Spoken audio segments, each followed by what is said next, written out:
La primera de ellas la encontramos en el capítulo 19 del libro de Lucas. Mientras Jesús pasaba por la ciudad de Jericó, tuvo un encuentro que para muchos de nosotros quizás sea casualidad. Pero para Jesús, que era un experto encontrando ovejas perdidas, no hay casualidades. Jesús tenía definido lo que iba a hacer de esa tierra y fue a rescatar vidas. Zaqueo era el jefe de los publicanos, y en aquella sociedad eso era muy mal visto, ya que los publicanos se encargaban de cobrar los impuestos del imperio romano, un imperio que oprimía al pueblo de Dios. Muchos de los publicanos cobraban de más y se enriquecían explotando al pueblo, pero por eso el pueblo los odiaba. El pueblo los consideraba corruptos, los consideraba traidores, los consideraba ladrones, y Zaqueo era uno de ellos. Quizás Zaqueo probablemente tenía muchas cosas, tenía dinero, tenía poder y tenía posición, pero a Zaqueo le faltaba algo. Tenía un corazón vacío, falta de Cristo. Porque el dinero puede comprar muchas cosas materiales, pero no puede comprar paz, no puede comprar perdón, no puede comprar una conciencia tranquila. Y todos conocemos el relato bíblico. Un día Zaqueo escuchó que Jesús visitaría su ciudad. Tal vez había escuchado que Jesús había sanado a muchas personas, que Jesús aceptaba a los pecadores. Tal vez había escuchado que Jesús perdonaba a los rechazados. Y algo despertó en su corazón. Quizás curiosidad, quizás respeto, o quizás esperanza. Pero la Biblia dice que él quiso ver quién era Jesús. Pero solo había un problema. Donde Jesús llegaba, había tantas personas que lo acaparaban que Jesús no se podía ni ver, ya que Zaqueo era de muy baja estatura. Imagínense ustedes, arropado por la multitud, Zaqueo hizo algo inesperado para alguien en su condición. Se subió a un sincomoro. Los niños conocen muy bien la historia, ya que a ellos se les cuenta bastante. Imagínense la escena: un hombre rico, un hombre influyente, un hombre que aparentaba que no le faltaba nada, subido en un árbol como un niño. Todo para poder ver a Jesús. Esto nos dice algo muy importante. En el corazón de Zaqueo había una búsqueda, había un anhelo, había algo que le faltaba, y él entendía que viendo a Jesús podía lograrlo. Quizás todo esto lo llevó a hacer esto. En el momento decisivo, cuando Jesús llega, sucede algo maravilloso. Jesús se detiene y en medio de toda aquella multitud mira hacia arriba y dice lo que encontramos en Lucas capítulo 19, verso 5. Zaqueo, date prisa, desciende, porque hoy es necesario que yo pose en tu casa. Imagínense lo impactado que debió estar Zaqueo. Entre toda aquella multitud, Jesús conocía su nombre. Jesús sabía quién él era entre todos. ¿Y quién nos puede conocer mejor que quien nos creó?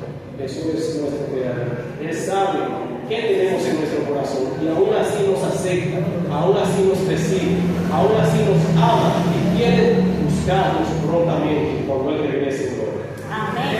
Jesús dio a Zaqueo y se preocupó por él, al igual que se preocupa por ti y se preocupa por mí, porque ese es el corazón del Evangelio. El Evangelio es algo. El Evangelio es Cristo Jesús. Amén. Dios ve a cada persona no como parte de la multitud, sino como alguien valioso. Porque la multitud que rodeaba en aquel entonces a Jesús era muy diferente.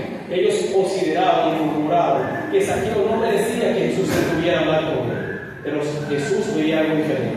Jesús veía una vida que podía ser transformada. Jesús veía que Zaqueo podía tener un cambio porque él tenía ese anhelo en su corazón. Lucas capítulo 19, 8 dice lo que ese impacto logró en la vida de Zaqueo. Zaqueo le dice a Jesús luego de conocerlo: he aquí, Señor, la mitad de mis bienes te doy a los pobres, y si en algo te he defraudado a alguno, se lo devuelvo cuadruplicado. Eso es una transformación real, porque el Evangelio no solo cambia lo que nosotros creemos, el Evangelio cambia cómo vivimos, cambia nuestras prioridades, cambia nuestras decisiones. Y en aquel día, la ciudad de Jericó vio algo increíble. Un hombre que había sido conocido por su codicia, ahora hablaba de generosidad. Un hombre que había sido conocido por defraudar a otras personas, ahora hablaba de restaurar lo que había quitado. Y qué mejor ejemplo para ver cómo Jesús puede transformar una vida que el cambio que generó aquí. Un cambio genuino e instantáneo, porque eso fue enseguida. Desde que Jesús llegó a la casa de Zaqueo, esa casa cambió. Y fue una casa que estuvo dispuesta a servir a Jesús.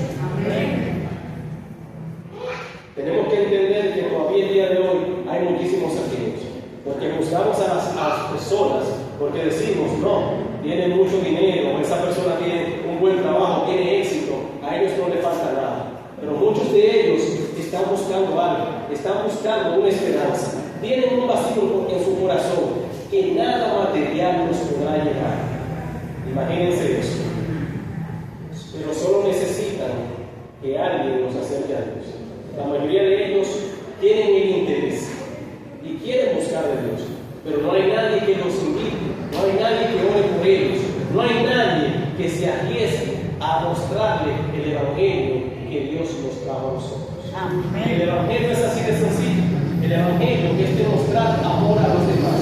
Se nos ha pedido que evangelizar es solo para pastores o para los líderes de iglesia. El evangelio nos corresponde a todos. El versículo decía, por tanto, id y hacer discípulos, no a los pastores, no a los ancianos de iglesia, no a los diáconos, a todos los que estamos aquí en la congregación. Amén. Algo que puede cambiar una vida no es solamente lo que se dice en esta plataforma. Una conversación puede cambiar una vida. Un acto de bondad puede cambiar una vida. Una invitación, un acto de amor cristiano puede transformar y tocar a una persona más que cualquier ser. Un testimonio sencillo pero poderoso fue contado por una hermana de la iglesia. Por donde ella vivía había una señora que no hablaba con nadie. Estos vecinos que usted le pasa por el lado y ni siquiera saluda. Pero ella tenía varios días que no la veía. Y ella decidió hacer un acto de bondad. Y dijo, voy a llevarle un plato de comida. Cuando ella le llevó ese plato de comida, quedó sorprendida. Porque al llevarle el plato de comida, cuando la persona abrió la puerta, empezó a llorar. La hermana quedó impactada y no entendía lo que estaba sucediendo. ¿Por qué empezó a llorar?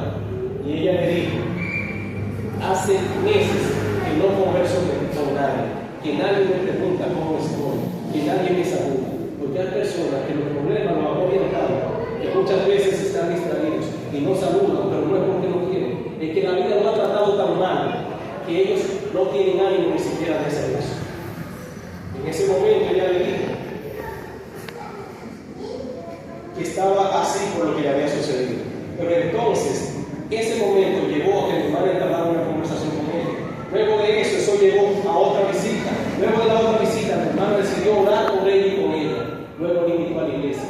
Y luego de invitarlo a la iglesia, meses después, esa persona decidió entregar su vida a Cristo. Ya no era la mujer amargada, ya no era la vecina que no saludaba a nadie. Ahora tenía hermanos en Cristo. Y simplemente llegó a Cristo por un gesto de amabilidad. No a través de un sermón, no a través de una gran campaña, porque alguien decidió ser diferente y reflejar a Cristo Jesús en lo que hacía. La hermana Elena de White escribió, Cristo se mezclaba con los hombres como quien desea hacerles el bien, le mostraba simpatía, atendía sus necesidades, ganaba su confianza y luego les decía, sígueme. Y ese sigue siendo el mejor método de evangelizar, el método de Cristo. El que tanto usted como yo deberíamos implementar. La segunda historia la encontramos en el capítulo 4 del libro de Juan. Otro día, otro lugar. Desde Jericó nos trasladamos a las montañas de Samaria. Juan capítulo 4 dice, a Jesús le era necesario pasar por Samaria. Humanamente podríamos decir que era un atajo para los judíos, pero ellos preferían no pasar por Samaria por sus diferencias religiosas y culturales. Pero para Jesús eso era un pescado, un acto de bondad. Jesús llegó al pozo de Jacob al mediodía.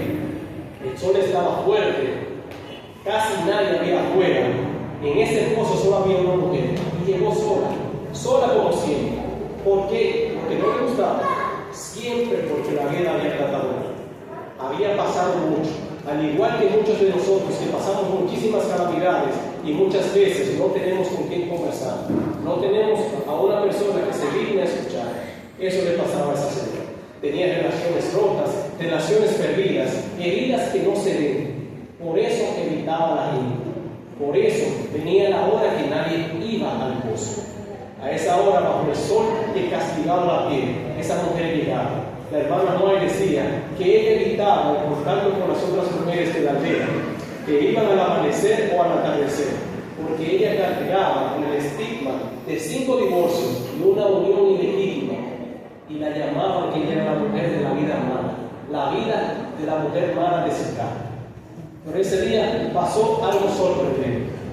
Jesús estaba allí sentado, esperando, no a una multitud, a una sola persona.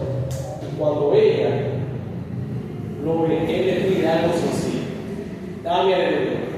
Ella inmediatamente reacciona. Pero aquí vemos algo profundo, algo inmensamente teológico. El creador del universo, quien separó el agua de la tierra, está pidiendo agua. Y usted dirá, ¿por qué le está pidiendo agua? Porque Jesús se hace vulnerable ante nosotros para que vea que nosotros tenemos un valor para Él. Jesús no necesita nada de ti ni de mí, pero aún así Él nos llama, Él nos utiliza, Él permite que nosotros seamos el medio para Él llegar a otras personas. Amén. Ella responde con muros: ¿cómo tú, siendo judío, me pides de beber? Y ya vimos que los judíos y los samaritanos no se hablaban por las diferencias sociales. Pero Jesús no se lleva de ese argumento. Jesús conocía lo que debía hacer. Y le dice: si conocieras el don de Dios. Y así comienza todo. Comienza no con un sermón, no señalando sus errores. Empieza con una simple conversación, hablando de agua. Y luego Él pasa a algo más profundo: el agua viva. Lo que Jesús ofrece no es un concepto intelectual, es su propia vida a través del Espíritu Santo. Eso es lo que Él te ofrece el día de hoy a ti, amigo. Su vida a través del Espíritu Santo, que nos puede llevar hasta la victoria final. La mujer buscaba saciar su sed emocional en todos los hombres, uno tras otro, pero siempre terminaba con su cántaro vacío. Poco a poco esta mujer entra en confianza y empieza a abrir su corazón a Jesús, hasta que llega el momento cumbre y Jesús le enfrenta y le dice: ve, llama a tu marido. Pero Él no lo hace como un señalamiento, Él no lo hace como una acusación, es una invitación a la honestidad. Y cuando ella se abre y le dice que no tiene marido, Jesús valida su verdad y le dice, y ella le dice a él: ¿por qué no podemos adorar? Le cambia el tema totalmente. Y Jesús dice la respuesta más impresionante que hay en todo el mundo. Dios es espíritu, y los que le adoran en espíritu y en verdad necesitan creador. Porque cuando adoramos a Cristo, cuando lo adoramos genuinamente, lo adoramos en cuerpo y alma, le entregamos todo nuestro ser para su adoración. Finalmente, ella dice: sé que viene el Mesías, y Jesús le dice: yo soy el que habla contigo.